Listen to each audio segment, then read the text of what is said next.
استاذ العلماء علامہ خالد محمود صاحب کے پاس ایک آدمی آیا اور حضرت فرماتے ہیں میرے پاس آ کے کہنے لگا کہ میرے پاس حضرت معاویہ رضی اللہ تعالی عنہ پر کچھ اعتراضات ہیں۔ حضرت نے فرمایا ہیں پھر بھی صحابی۔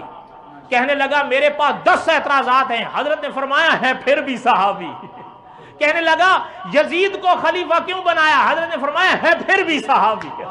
نعرہ تکبیر، شان صحابہ۔ کہنے لگا عجیب بات ہے، ایک ہی جواب ہے۔ حضرت نے فرمایا ہے پھر بھی صحابی۔ کیوں؟ حضرت نے فرمایا اللہ کے بندے ذرا بات سمجھو، مقام دو طرح۔ اب جواب دینے والے بھی تو آگے علامہ خالد محمود صاحب تھے نا۔ حضرت فرماتے ہیں کہ حضرت نے اس کو فرمایا مقام دو طرح کے ہوتے ہیں۔ ایک مقام ہوتا ہے ارتقائی، جو انسان نیچے سے محنت کر کے اوپر چڑھتا ہے۔ ایک ہوتا ہے عطائی، جو اوپر سے خدا کی طرف سے انسان کے اوپر آتا ہے۔ فرمایا ایک مقام ہوا ارتقائی، ایک مقام ہوا عطائی۔ علامہ خالد محمود صاحب نے فرمایا ارتقائی میں بحث کی جا سکتی ہے کہ یہ یوں ہے یا یوں ہے، لیکن فرمایا جس کو عطائی مقام ملے وہاں بحث کرنا بے معنی ہوتا ہے۔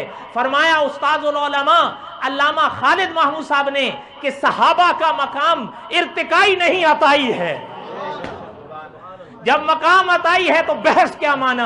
ایک نہیں، 10 نہیں، 100 نہیں۔ استاذ العلماء علامہ خالد محمود صاحب فرماتے ہیں 1 کروڑ بھی کوئی اعتراض لے آئے حضرت معاویہ پر، ہمارا ہر اعتراض کے جواب میں ایک ہی جواب ہے کہ ہیں پھر بھی صحابی۔ مل کے کہو ہیں پھر بھی صحابی۔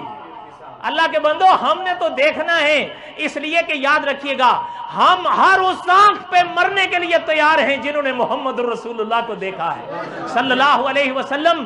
حضور نے فرمایا کہ جس نے مجھے دیکھا ہے اس کے اوپر دوزخ کی آگ حرام ہے، اور صحابہ کو مقام تو بہت اوپر چلا گیا۔ حضور نے فرمایا جنہوں نے میرے دیکھنے والوں کو دیکھا ہے ان پر بھی دوزخ کی آگ حرام ہے۔